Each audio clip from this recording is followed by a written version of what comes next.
Hi friends, welcome to my channel. So ఇవాళ వీడియోలోకి వచ్చేటప్పటికి డిస్నీ ప్లస్ హాట్‌స్టార్‌లోని 'కల్వన్' అనే ఒక మూవీ అయితే రిలీజ్ చేయడం జరిగింది. ఇక్కడ 'కల్వన్' అంటే మన తెలుగులోని దొంగ అని అర్థం. సో మన హీరో వాళ్ళ ఫ్రెండ్ ఇద్దరు దొంగతనాలు చేసుకొని అయితే బ్రతుకుతూ ఉంటారు. ఇలా వాళ్ళ లైఫ్ కూడానా. సో ఇంకా కంప్లీట్ వీడియోలోకి వెళ్ళే ముందు ఇప్పుడే కానీ మన ఛానల్ మీ ఫస్ట్ టైం విజిట్ చేసినట్టయితే please like, share and subscribe to my YouTube channel. Alright, let's back to our actual content. 2 hours 22 minutes run టైంతో డిస్నీ ప్లస్ హాట్‌స్టార్‌లోని ఈ మూవీ 4 లాంగ్వేజెస్లోనైతే ఇవాళ రిలీజ్ చేయడం జరిగింది. సో మూవీ చూసిన తర్వాత నా ఒపీనియన్ అంటారా, వన్ టైం వాచ్ మూవీ అనిపించింది.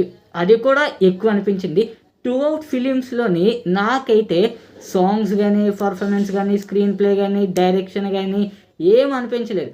Routine screen play and routine direction and routine story. Performance ఒకటే బాగుంది అని అనిపించింది. వీళ్ళందరికీ